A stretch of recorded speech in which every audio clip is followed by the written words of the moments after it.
ఏపీలో శుక్రవారం గ్రామ సభలు జరిగాయి. ఈ క్రమంలో డిప్యూటీ సీఎం పవన్ కళ్యాణ్ మైసూరావారిపల్లి గ్రామ సభల్లో పాల్గొన్నారు. ఈ సందర్భంగా ఆయన మాట్లాడుతూ రాష్ట్రాభివృద్ధి కోసం కృషి చేస్తున్నామన్నారు. గ్రామ స్థాయి నుంచి వచ్చిన నాయకులే జాతీయ స్థాయికి ఎదిగారన్నారు. గ్రామ స్థాయి నుంచి రాష్ట్ర స్థాయి వరకు ప్రతి ఒక్కరూ అభివృద్ధికి కృషి చేయాలన్నారు. తనకు సినిమాల కంటే సమాజం, దేశమే ముఖ్యమన్నారు పవన్ కళ్యాణ్. స్వర్ణ పంచాయతీల ఏర్పాటే మన లక్ష్యమన్నారు.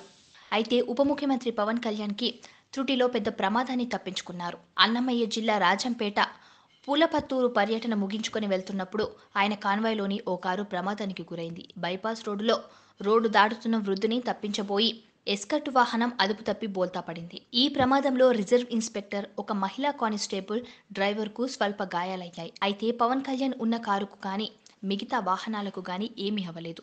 డ్రైవర్లు వెంటనే అప్రమత్తమై వాహనాలను ఎక్కడికక్కడ ఆపడంతో పెను ప్రమాదం తప్పింది. అంతకుముందు పవన్ కళ్యాణ్ సభలో ఆయన అభిమానులు సందడి చేశారు. ఓజీ ఓజీ అంటూ ఫ్యాన్స్ నినాదాలు చేశారు. దీంతో పవన్ స్పందిస్తూ సినిమానే, రాజకీయాలు రాజకీయాలే అన్నారు. సినిమాల కంటే తనకు సమాజం, దేశమే ముఖ్యమన్నారు. అభిమానుల నినాదాలపై స్పందిస్తూ ఆయన ఇలా వ్యాఖ్యలు చేశారు. సబ్స్క్రైబ్ చేయండి. Please do subscribe to. Please like, share and subscribe to top Telugu TV. Top Telugu TV. Top Telugu TV.